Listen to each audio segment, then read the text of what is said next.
Hey everyone, welcome back to the accountancy class. So last class में हमने अपना chapter number 1 ख़त्म कर लिया था, जो कि था इंट्रोडक्शन टू अकाउंटिंग। आज की क्लास में हम करने वाले हैं हमारा चैप्टर नंबर 2, जो कि है बेसिक अकाउंटिंग टर्म्स। अब देखो, बिजनेस में जो भी कुछ चल रहा होता है, बिजनेस प्रॉफिट में चल रहा है, लॉस में चल रहा है, उसमें जो भी ट्रांजेक्शन्स हो रही होती है, उसको यूजर्स को कम्युनिकेट करने के लिए हम क्या करते हैं? अकाउंटिंग करते हैं, राइट। तो इसलिए अकाउंटिंग को क्या कहा जाता है? अकाउंटिंग को बिजनेस की एक लैंग्वेज कहा जाता है कि accounting is a language of business. क्यों? क्योंकि अकाउंटिंग क्या है? एक मीडियम है, एक मीडियम ऑफ कम्युनिकेशन है, और लैंग्वेज एक मीडियम ऑफ कम्युनिकेशन ही होता है, राइट। तो अकाउंटिंग की मदद से ही यूजर्स को पता चलता है कि बिजनेस कैसे चल रहा है, बिजनेस प्रॉफिट में चल रहा है, लॉस में चल रहा है, कितने एसेट्स, कितनी लाइबिलिटीज़, कैसे पता चलता है? अकाउंटिंग की वजह से, राइट। तो अकाउंटिंग क्या होती है? बिजनेस की लैंग्वेज। अब उस लैंग्वेज को सीखने के लिए हमें उसके बेसिक टर्म्स को सीखना बहुत ज़रूरी है। जब हम आगे जर्नल सीखेंगे, लेजर सीखेंगे, प्रॉफिट एंड लॉस अकाउंट, ये सब कुछ सीखेंगे, उससे पहले हमें जो भी उसके बेसिक टर्म्स होती है, जो आगे हम यूज़ करने वाले हैं, उसका मीनिंग पता होना बहुत ज़रूरी है। तो ये चैप्टर आपके लिए बहुत ही इंपॉर्टेंट चैप्टर है, basic accounting terms. So without wasting any time, let's start the today's class.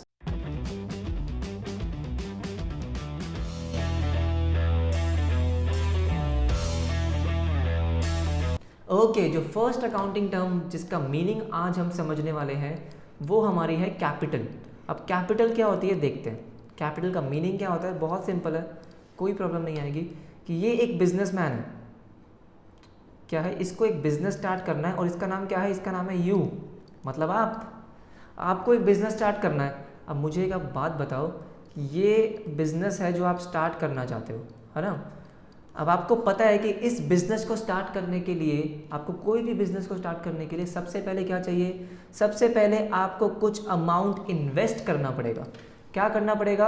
Amount को इन्वेस्ट करना पड़ेगा, कुछ पैसे लगाने पड़ेंगे। अगर आपको बिज़नेस को स्टार्ट करना है, राइट, तो सबसे पहले आपको कुछ पैसे लगाने पड़ेंगे, कुछ अमाउंट इन्वेस्ट करना पड़ेगा, राइट। इसी अमाउंट को जो आप इन्वेस्ट करोगे, आप कौन हो? आप ओनर हो, आप हो ओनर। आपको बिजनेस शुरू करना है, आपने जो अपने बिजनेस में अमाउंट इन्वेस्ट करी है, उसी को बोलते हैं कैपिटल। क्या कहते हैं? Capital, right. मान लो कि आपने कितनी अमाउंट इन्वेस्ट करी? आपने ₹1 लाख से अपना बिजनेस शुरू किया, राइट। आपको बहुत सारी चीज़ें खरीदनी थी, आपको कुछ फर्नीचर परचेज़ करना था, लैपटॉप परचेज़ करना था, आपको एक ऑफिस रेंट पे लेना था, सब कुछ करना था, तो आपने ₹1 लाख इन्वेस्ट किया, ठीक है।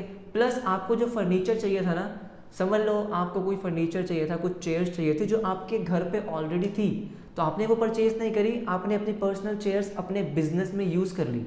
तो जो आपने खुद के अपने फर्नीचर को यूज़ किया है अपने बिजनेस में, राइट, अपनी फर्नीचर आपने अपने बिजनेस में इन्वेस्ट कर दी, उसको भी कैपिटल बोलेंगे। तो जो भी चीज़, बेशक वो कैश हो या कोई भी और चीज़ हो, कोई भी और प्रॉपर्टी हो, जो आपने अपने बिजनेस में इन्वेस्ट कर दी बिजनेस को रन करने के लिए, वो बन जाती है आपकी कैपिटल। तो क्या होता है कि कैपिटल के ना बहुत सारे नाम रख रखे हैं लोगों ने। कैपिटल को कई लोग बोलते हैं नेटवर्थ। क्या बोलते हैं? नेटवर्थ। मीनिंग सेम है, जो कैपिटल का मीनिंग है वही सेम मीनिंग है नेटवर्थ का भी, वही सेम मीनिंग है ओनर्स इक्विटी का भी। ओनर्स इक्विटी, तो अगर ओनर्स इक्विटी बोलो, नेटवर्थ बोलो, कैपिटल बोलो, बिल्कुल सेम बात है, तीनों का मीनिंग सेम है। कि जो प्रोप्राइटर, जो कि आप हो, राइट, ओनर, प्रोप्राइटर, जो अपने बिजनेस में जो अमाउंट इन्वेस्ट करता है, उसको हम क्या बोलते हैं? कैपिटल बोलते हैं। कोई प्रॉब्लम नहीं है, कैपिटल का मीनिंग समझ में आ गया। नेक्स्ट अकाउंटिंग टर्म देखो, नेक्स्ट अकाउंटिंग टर्म है आपकी, सेकंड अकाउंटिंग टर्म है ड्राइंग्स। क्या है? ड्राइंग्स। अब ड्राइंग्स का क्या मतलब है? ड्राइंग्स का मतलब देखते हैं, सेम एग्जांपल लेते हैं कि ये हो आप, है ना, यू, और ये आपका वो बिजनेस जो आपने स्टार्ट किया, करेक्ट। ये आपका बिजनेस है, आपने क्या किया था? इसमें से कुछ, इस बिजनेस में आपने कुछ अमाउंट इन्वेस्ट किया था, जिसको आपने कहा था कैपिटल, ठीक है। अब हुआ क्या कि आपको कुछ पैसों की ज़रूरत है, राइट, आपको कुछ पैसों की ज़रूरत है, आपको कहीं बाहर घूमने जाना है, कुछ भी करना है, किसी का बर्थडे है, किसी की शादी है, आपको पैसों की ज़रूरत है। तो अब आप क्या करोगे? आप ही का बिजनेस है, अब क्या करोगे? अपने बिजनेस में से आपने कुछ अमाउंट क्या कर ली? विड्रॉ कर ली। अपने बिजनेस में से आपने कुछ अमाउंट विड्रॉ कर ली, बिजनेस में से कुछ पैसा निकाल लिया। क्यों निकाला है?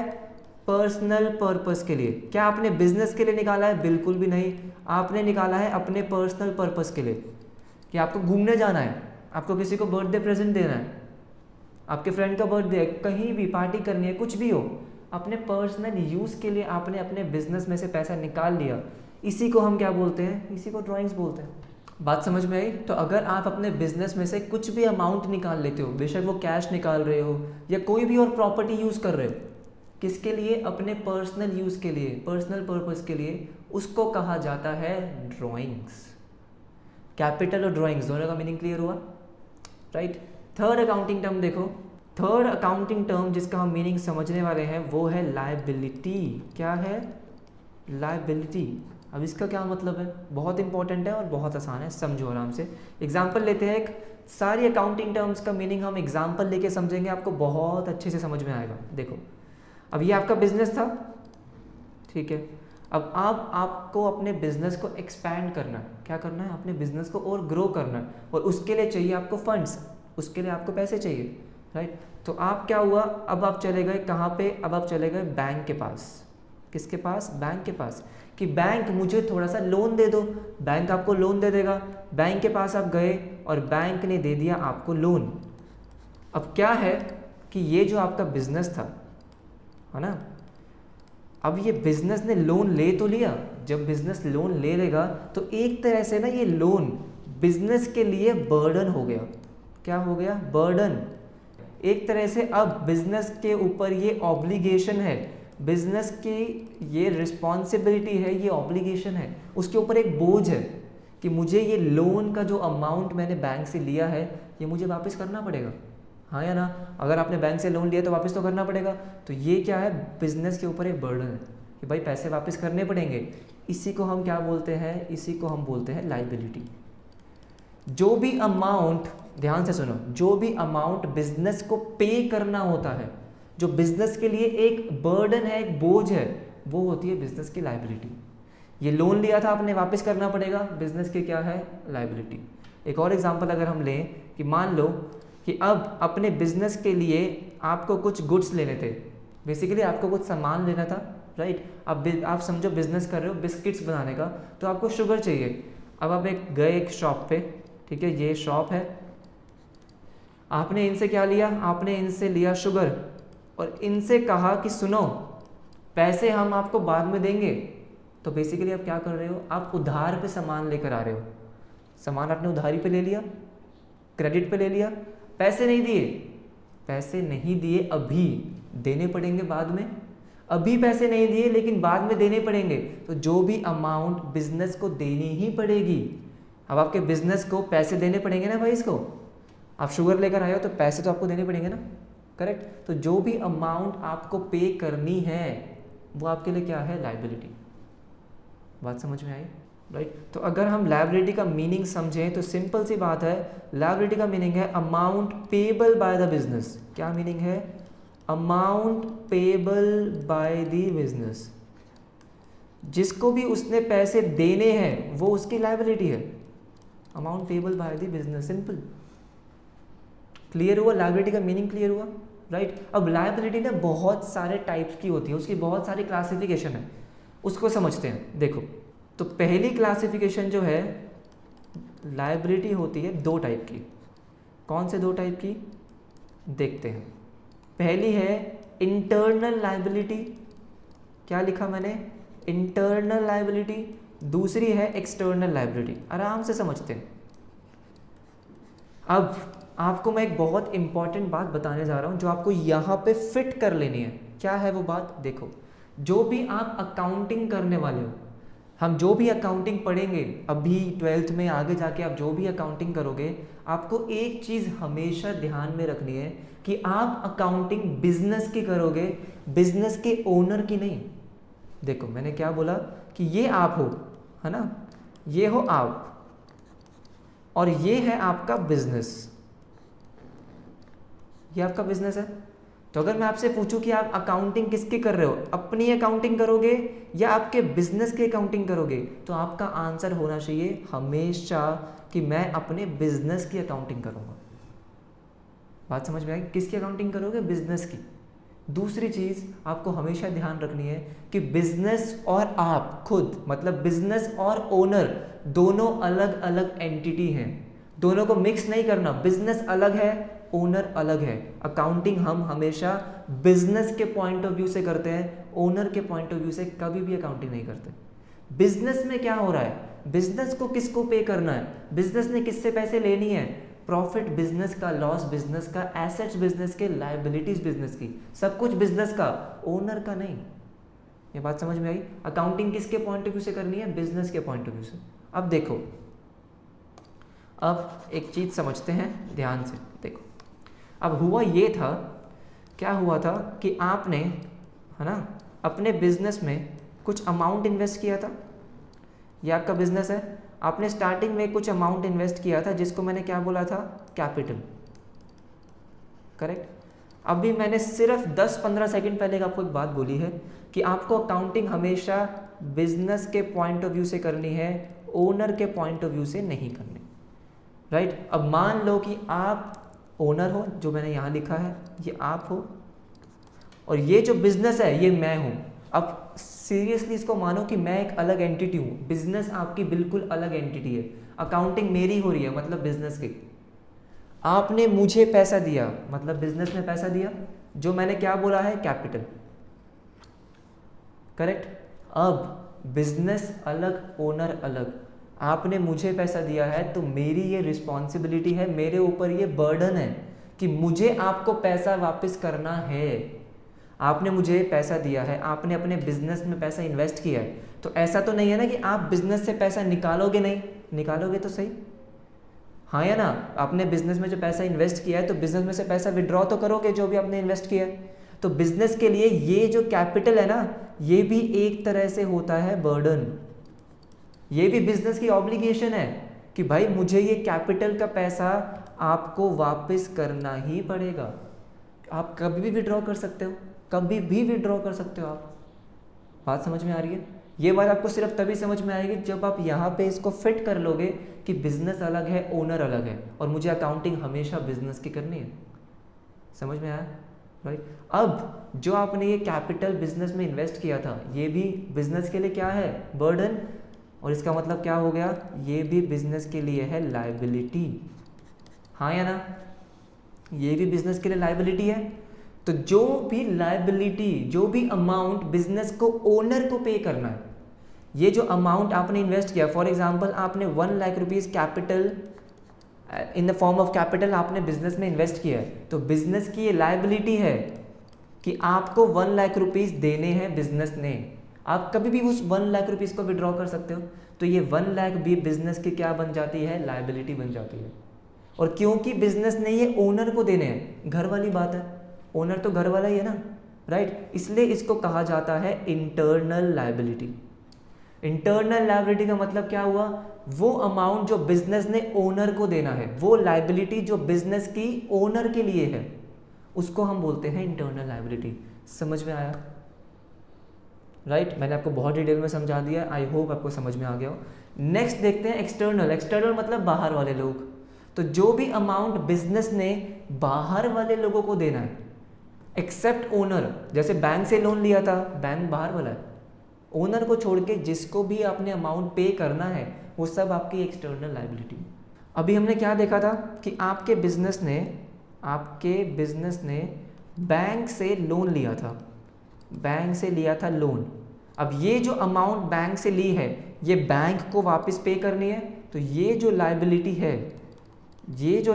है, ये कौन सी लायबिलिटी है? ये एक्सटर्नल लायबिलिटी है। एक्सटर्नल का मतलब समझ में आया? ओनर के अलावा जिसको भी बिजनेस ने पे करना है वो सब कौन है? External liability. इंटरनल मतलब जो ओनर को पे करना है। बात क्लियर हुई? इंटरनल और एक्सटर्नल लायबिलिटी का मीनिंग क्या है, समझ में आया? राइट। एक और क्लासिफिकेशन है लायबिलिटी की।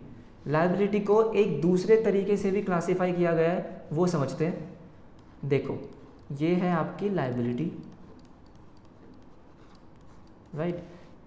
अब लायबिलिटी को दो अलग तरीके से क्लासिफाई किया गया है, करंट लायबिलिटी और non current liability, current and non current liability. अब इसका मतलब क्या है, ध्यान से समझते हैं, ठीक है। दोबारा से एक एग्जांपल लेंगे। देखो कि मान लो कि आपके बिजनेस ने किसी से गुड्स, किसी से कोई सामान क्या किया, खरीदा है। ये वो शॉप थी ना शुगर वाली, ये वो शुगर वाली शॉप थी। तो आपके बिजनेस ने शुगर परचेज करी है, शुगर आपने परचेज करी, लेकिन पैसे नहीं दिए। पैसे नहीं दिए का मतलब क्या है कि पैसे देने हैं, पेबल। जहाँ पे ये वर्ड आ जाएगा ना, amount which is payable, payable का मतलब क्या है कि पैसे अभी आपने देने हैं, दिए नहीं है। जब दे दोगे तो लायबिलिटी खत्म हो जाएगी, अभी तक नहीं दिए हैं तो लायबिलिटी है। पेबल का मतलब क्या है, जो देने हैं, ठीक है। आपने क्या किया कि शुगर परचेज कर ली लेकिन पैसे नहीं दिए, तो लायबिलिटी हो गई, ठीक है। इस भाई साहब ने बोला था, शुगर वाले भाई साहब ने क्या बोला था कि भाई साहब 3 महीने के अंदर अंदर आपको पैसे देने पड़ेंगे, विद इन 3 मंथ्स आपको पैसे देने हैं। कितने महीने के अंदर अंदर, 3 मंथ्स के अंदर अंदर। तो मतलब आपको 3 महीने के अंदर अंदर पेमेंट करनी है। वो लायबिलिटी जो 12 महीने से पहले पहले, विद इन 12 मंथ्स, 12 महीने से पहले पहले जो आपको पे करनी है, वो होती है करंट लायबिलिटी। क्या मतलब हुआ कि जो भी लायबिलिटी, जो भी अमाउंट आपको पे करना है with in 12 months, with in 12 months. अब ये 12 मंथ्स कहाँ से काउंट करने हैं, इसको देखो देखो देखो। अब क्या होता है, अकाउंटिंग करते कब से कब तक है, हम अकाउंटिंग करते हैं हम 1 अप्रैल से लेके 1 अप्रैल से लेके 31 मार्च तक। मान लो हमने अकाउंटिंग करना शुरू किया 1 अप्रैल 2020 से लेके 31 मार्च 2021 तक। तो इसको हम क्या बोलते हैं, इसको हम बोलते हैं फाइनेंशियल ईयर।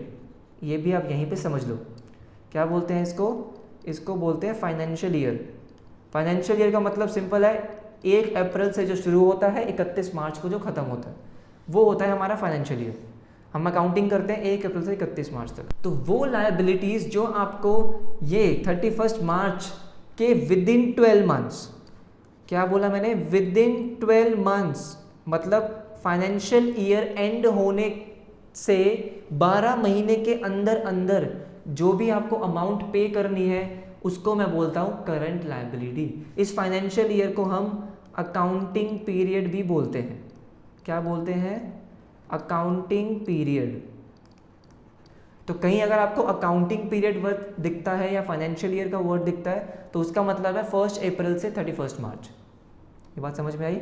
दोबारा से रिपीट करता हूँ, करंट लायबिलिटी का मतलब है जो बिजनेस ने पे करने हैं within 12 months from the end of financial year या from the end of accounting period. And क्या है, 31 मार्च। 31 मार्च के 12 महीने के अंदर अंदर, 31 मार्च के बाद जो 12 महीने होंगे उसके विद इन अगर आपको ये अमाउंट पे करना है तो वो आपकी करंट लायबिलिटी है, करेक्ट। अगर आपको 12 महीने के बाद पे करना है, क्या 12 महीने के बाद पे करना है, वो आपकी नॉन करंट लायबिलिटी है। कि फॉर एग्जाम्पल ये आपका बिजनेस है, ठीक है। आपने क्या किया, आपने समझ लो आपके बिजनेस ने किसी से लोन लिया, किसी अपने दोस्त से लोन लिया, किसी से भी लोन लिया, ये आपने लिया है लोन, आपने ये लोन लिया है अपने फ्रेंड से, और इसने कहा कि कोई बात नहीं भाई, मुझे पैसे तो 2 साल बाद दे दियो। इसने क्या बोला, 2 साल के बाद दे दियो। तो क्या आपको जो भी आपने लोन लिया, समझो लोन लिया 50,000 का बिजनेस के लिए, तो क्या बिजनेस को ये विद इन 12 मंथ्स पे करना है? नहीं, उसने क्या बोला है, 2 साल बाद पे कर दियो। तो 12 महीने के बाद जो आपको पेमेंट करनी है उससे हम बोलते हैं नॉन करंट लायबिलिटी। बात क्लियर हुई? यहाँ पे इंपॉर्टेंट पॉइंट है ये कि 31 मार्च से 12 महीने, अकाउंटिंग पीरियड या फाइनेंशियल ईयर एंड होने से 12 महीने के अंदर अंदर अगर आपको पेमेंट करनी है, वो है आपकी करंट लायबिलिटी, और अगर 12 महीने के बाद पेमेंट करनी है वो है आपकी नॉन करंट लायबिलिटी। बात समझ में आई? राइट, कि करंट लायबिलिटी क्या होता है, नॉन करंट लायबिलिटी क्या होता है, इंटरनल लायबिलिटी, एक्सटर्नल लायबिलिटी। हमने लायबिलिटी का कॉन्सेप्ट तो पूरा कवर कर लिया। तो आई होप आपको लायबिलिटी समझ में आ गई होगी। नेक्स्ट अकाउंटिंग टर्म देखते हैं, नेक्स्ट हेडिंग डालो आप, बहुत ही इंपॉर्टेंट, एसेट्स। अब देखो एसेट्स का मीनिंग क्या है। बिजनेस की वो सारी प्रॉपर्टीज जिससे बिजनेस को फ्यूचर में बेनिफिट मिलेगा, वो सारी एसेट्स। क्या बोला मैंने? बिजनेस के पास जो भी प्रॉपर्टीज हैं, प्रॉपर्टीज मतलब जो पोजेशंस हैं उनके पास, जो बिजनेस की खुद की हैं, राइट, जिससे फ्यूचर में बिजनेस को कोई बेनिफिट मिलेगा, वो सब होती हैं बिजनेस की एसेट्स। फॉर एग्जाम्पल, एक सिंपल सा एग्जाम्पल ले तो कैश। अब बिजनेस के पास कैश है, बिजनेस का खुद का है, बिजनेस की प्रॉपर्टी है। कैश से बिजनेस को फ्यूचर में कोई बेनिफिट मिलेगा या नहीं मिलेगा? डेफिनेटली मिलेगा। बिजनेस जो चाहे उससे कर सकता है, ग्रो कर सकता है, एक्सपैंड कर सकता है, किसी को पेमेंट करनी है, जो भी बेनिफिट तो मिलेगा, राइट। सेकेंड हम बोल सकते हैं मशीनरी। जो भी बिजनेस के पास मशीन्स हैं, अगर उसके पास कोई मशीन्स हैं तो मशीन्स तो डेफिनेटली बिजनेस के बेनिफिट के लिए ही हैं। जो भी आप प्रोडक्शन करोगे, जो भी आप मैन्युफैक्चर कर रहे हो, कोई भी चीज़ बना रहे हो, मशीनरी के बिना बन सकती है? नहीं बन सकती। तो मशीनरी बिजनेस की प्रॉपर्टी है, फ्यूचर में बेनिफिट मिलेगा, एसेट्स। ऐसे ही बहुत सारे एग्जांपल हैं, जैसे फर्नीचर हो गया, बैंक में जो बैलेंस पड़ा है, बैंक बैलेंस, ये सारी क्या है? ये सारे बिजनेस के एसेट्स हैं। तो जो भी प्रॉपर्टीज जिससे बिजनेस को फ्यूचर में बेनिफिट मिले, वो एसेट्स, करेक्ट। अब एसेट्स को भी क्लासीफाई किया गया है। कैसे क्लासीफाई किया गया है देखते हैं।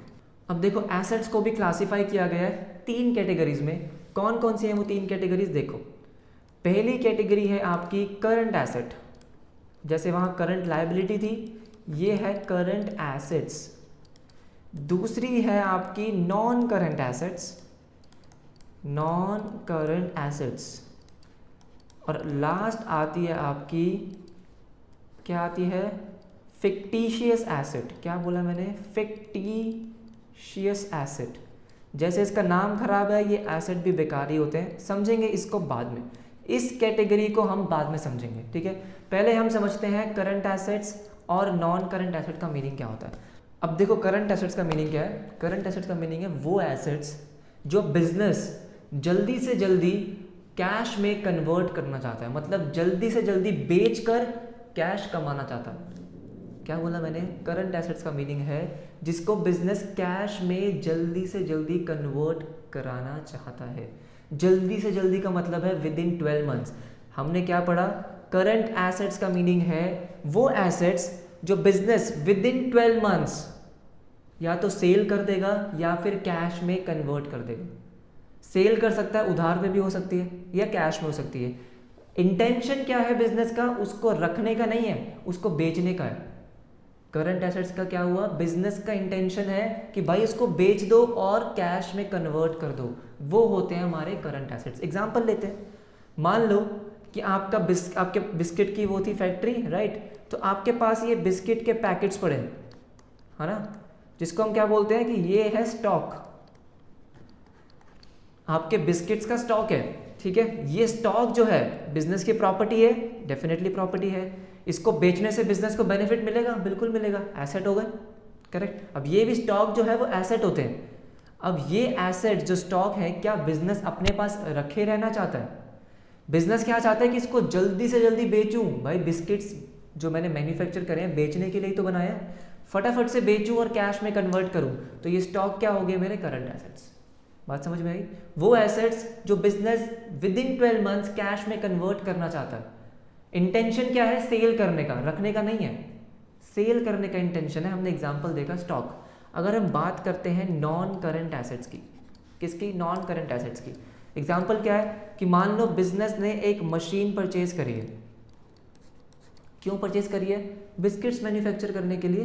क्या मशीन परचेज करने के पीछे बिजनेस का इंटेंशन इसको बेचना है? बिजनेस क्या करेगा? बिजनेस उस मशीन को लॉन्ग टर्म के लिए यूज करेगा। भाई मशीन क्यों खरीदी है? बेचने के लिए थोड़ी खरीदी है, मशीन को यूज करना है, राइट। तो क्या बिजनेस का इंटेंशन इसको विद इन 12 मंथ्स बेचने का है? बिल्कुल भी नहीं, इसको तो लॉन्ग टर्म यूज करने का इंटेंशन है। तो ये क्या हो गया? Non current assets. दोनों में डिफरेंस समझ में आया? करंट एसेट्स में इंटेंशन क्या है? विद इन 12 मंथ्स बेचने का। नॉन करंट एसेट्स में इंटेंशन क्या है? लॉन्ग टर्म यूज का, बेचने का कोई इंटेंशन नहीं है, कैश में कन्वर्ट करने का कोई इंटेंशन नहीं है। वो होते हैं हमारे नॉन करंट एसेट्स। क्लियर हुआ? अब क्या है कि नॉन करंट एसेट्स को भी ना, नॉन करंट एसेट्स को भी आगे 2 कैटेगरीज में डिवाइड किया गया है। कौन कौन सी 2 कैटेगरीज है वो? फर्स्ट आपकी है टैंजिबल एसेट्स। क्या बोला मैंने, टैंजिबल एसेट्स, अभी समझ में आ जाएगा। और सेकंड है इनटैंजिबल एसेट्स। अब देखो हमने क्या पढ़ा, एसेट्स को पहले 3 कैटेगरीज में डिवाइड किया गया था, current, non current, fictitious. Current asset का मीनिंग हमने समझ लिया, नॉन करंट एसेट्स का मीनिंग समझ लिया। अब नॉन करंट एसेट्स को भी आगे 2 कैटेगरीज में डिवाइड किया गया है, टैंजिबल एसेट और इनटैंजिबल एसेट। क्या मीनिंग है अभी समझते हैं। अब टैंजिबल एसेट्स है वो वाले नॉन करंट एसेट्स जिसकी कोई फिजिकल एग्जिस्टेंस है। अब फिजिकल एग्जिस्टेंस का मतलब क्या है, जिसको आप देख सकते हो, जिसको आप टच कर सकते हो, जिसको फील कर सकते हो। मतलब सिंपल सी अगर मैं बात बोलूं, जैसे मैंने लिखा था मशीन्स, मशीन्स को आप देख सकते हो, टच कर सकते हो, उसकी एक फिजिकल एग्जिस्टेंस है, उसको हम बोलते हैं टैंजिबल। इनटैंजिबल में क्या आएगा सर, इनटैंजिबल में आते हैं बिजनेस के पास जो सॉफ्टवेयर्स हैं। अब जो सॉफ्टवेयर्स होते हैं राइट, जो बहुत सारी बड़ी बड़ी कंपनीज होती है उनके बहुत इंपॉर्टेंट सॉफ्टवेयर्स होते हैं, ठीक है। अब वो सॉफ्टवेयर्स भी बिजनेस के लिए एसेट है, बिजनेस की प्रॉपर्टी है और उससे बिजनेस को बेनिफिट मिल रहा है, एसेट तो है ही। अब क्या सॉफ्टवेयर बेचने के लिए उन्होंने परचेज करे हैं या डेवलप करे हैं, नहीं। क्या इंटेंशन बेचने का है सॉफ्टवेयर्स का, नहीं, यूज़ करने का, तो वो नॉन करंट एसेट हो गए। और क्या आप सॉफ्टवेयर्स को देख सकते हो, क्या उसकी कोई फिजिकल एग्जिस्टेंस है, क्या आप उसको टच कर सकते हो, नहीं कर सकते। इनटैंजिबल एसेट का मतलब हुआ वो वाले नॉन करंट एसेट्स जिनको ना तो आप देख सकते हो, जिनको ना आप टच कर सकते हो, उनकी कोई फिजिकल एग्जिस्टेंस नहीं है। क्या बोला मैंने, एग्जाम्पल सॉफ्टवेयर्स। उसके बाद आती है गुडविल। अब गुडविल क्या होती है, देखो बिजनेस की ना एक रेप्यूटेशन होती है, बिजनेस का एक नाम होता है, करेक्ट। जैसे रिलायंस की एक रेप्यूटेशन है, MRF की एक रेप्यूटेशन है, बहुत सारी कंपनी जो बड़ी बड़ी है उनकी एक रेप्यूटेशन है, राइट। एप्पल की अगर एप्पल की हम बात करें उसकी एक रेप्यूटेशन है, राइट। तो ये इसको हम क्या बोलते हैं, गुडविल। जो बिजनेस ने रेप्यूटेशंस डेवलप करी है, जो एक ब्रांड नेम बनाया है, इसकी वजह से इनको बहुत बेनिफिट मिलता है। बात समझ में आई। जियो के सब्सक्राइबर्स क्यों बढ़ रहे हैं, रेप्यूटेशन है, तो उसको हम क्या बोलते हैं, गुडविल। वो भी क्या आप देख सकते हो, नहीं देख सकते। क्या उसको आप टच कर सकते हो, नहीं कर सकते। तो वो क्या होगा, इनटैंजिबल एसेट। समझ में आया। तो हमने समझा एसेट्स के तीनों कैटेगरीज। फिक्टिशियस एसेट हम बाद में समझेंगे, current asset, non current asset. Non current asset में टैंजिबल और इनटैंजिबल। क्लियर हो गया, राइट। सो आज हमने 4 अकाउंटिंग टर्म्स का मीनिंग समझा। पहला हमने कैपिटल किया, फिर ड्राइंग्स, फिर लायबिलिटीज और एसेट्स। एसेट्स और लायबिलिटीज बहुत इंपॉर्टेंट है, उनकी क्लासिफिकेशन को भी समझा हमने। लायबिलिटीज की 4 क्लासिफिकेशन थी, internal, external, current, non current. फिर हमने एसेट्स की क्लासिफिकेशन को समझा, एसेट्स का मीनिंग समझा, ठीक है। आज के लिए इतना ही करते हैं, ठीक है। जो बाकी के अकाउंटिंग टर्म्स हैं वो हम नेक्स्ट पार्ट में कंटिन्यू करेंगे। आज आपको क्या करना है कि जो हमने ये 4 अकाउंटिंग टर्म्स का मीनिंग समझा, इनको प्लीज़ अपनी बुक्स से ज़रूर पढ़ लेना। जो भी बुक है आपके पास, TS है, DK है, NCERT है, उससे कोई फ़र्क नहीं पड़ता। सिर्फ इन 4 अकाउंटिंग टर्म्स का आप मीनिंग एक बार अपनी बुक से पढ़ लेना। आपको समझ आ जाएगा कि जो भी आज मैंने बोला है, जो भी आज हमने समझा है, वही आपकी बुक में लिखा हुआ है। आपको कॉन्सेप्ट और क्लियर हो जाएगा, कोई प्रॉब्लम नहीं आएगी। अगर फिर भी आपको कोई डाउट है, आप मुझे कमेंट सेक्शन में बता सकते हैं। मिलते हैं आपसे नेक्स्ट क्लास में, इसी को कंटिन्यू करेंगे। तब तक के लिए बाय बाय।